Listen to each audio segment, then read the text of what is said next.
why is this a movie that had to be told by women? Okay, well, here's the thing. This movie has a lot of people who die, and as slashers go, we know that women do die in slashers, but we felt that maybe it might be a better way to tell the story while being respectful and constantly like thinking about the personality of these women and who they are before maybe they die.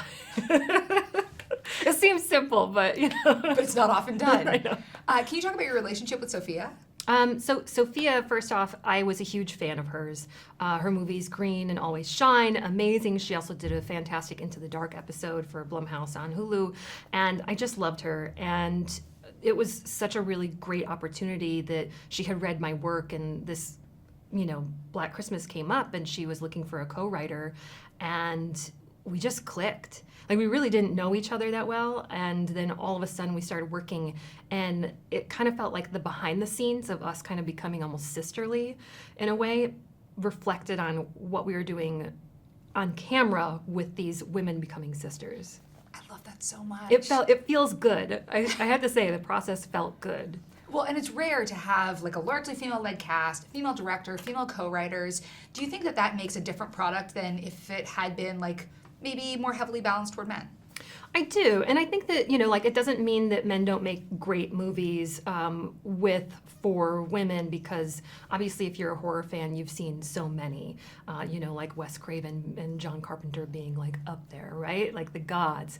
And I just think that with this, there's little details that we put in, and I think it's the little details that you're going to see. How Sophia frames someone, how we wrote a little detail in. Like, for instance, there's a part where a woman has her keys between her fingers, and it's something that felt real to our experience of going through the world. Totally. Something that I was taught to do. And also, girl, shout out for getting a Diva Cup in there. Yeah, Diva Cup! I use one. So for me, the holidays are terrifying because I hate my in-laws. Why do you think Christmas can be scary? Christmas can be scary because, first off, it's the year end. You think that like everything is just going to be magically amazing and next year is going to be great. There's just a lot of buildup, a lot of things.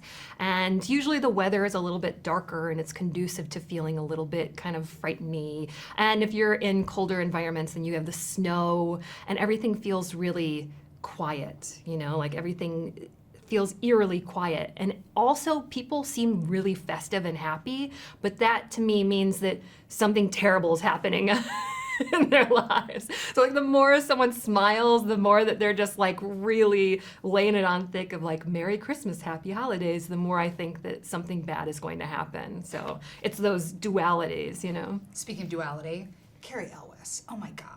Yeah. Princess Bride, but also Saw. Can you talk about having him in this project? It's one of those things where when he was cast and it was solid, we wanted to text everyone that we knew, because if you say his name, it is going from my grandmother to my mother to my little sister to anyone. They know who Cary Elwes is, and depending on, you know, like how they found him in their life, like whether it's Saw or The Princess Bride or anything in between, you know, there's a total immediate emotional connection to who he is and this kind of absurd charm that he has, that he exudes. Something about him on screen, I just want to watch him. It's amazing. So yeah, we couldn't have gotten a better person.